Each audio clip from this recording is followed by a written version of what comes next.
When I was inspired with the premise of the Still Wondering podcast, I had been dwelling in Scripture.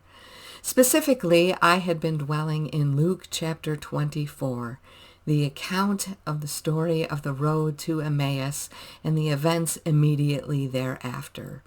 If you recall, the road to Emmaus account happened immediately after the death and resurrection of Christ. The women had gone to the tomb the morning of the resurrection, and they had found it empty. They had gone to tell Peter what they had discovered. And everyone was in this state of disbelief. And then we have this account of these two disciples on the road to Emmaus, and Jesus appears to them. And they don't recognize Jesus in their midst until they break bread together. That is when we have this beautiful sentiment. Were not our hearts burning within us? How did we not know that this was Jesus? And great joy in the disbelief. Then Jesus goes and appears to the other disciples, greeting them with, "Peace be with you." They, too, are in disbelief because, as far as they know, Jesus had died on the cross and the tomb was empty. This is Jesus' first appearance to them. So I was especially intrigued by verse 41. It says, still in their joy and disbelief, they were still wondering. They're still wondering what is going on here.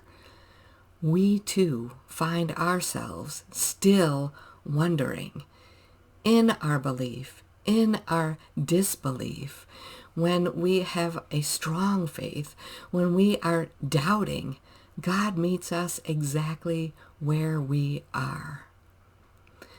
Still Wondering, the podcast, will be a place where we can wonder together, where we can share stories of God alive and well and active in our everyday lives, because Jesus is still very much present with us, even today. Wondering where God is in your life? Let's wonder together. Let's question together. Let's converse together. I certainly don't have all the answers, but together we can wrestle with these questions and turn to God and look to where God is today. So let's wonder together. Please join me on this journey of still wondering.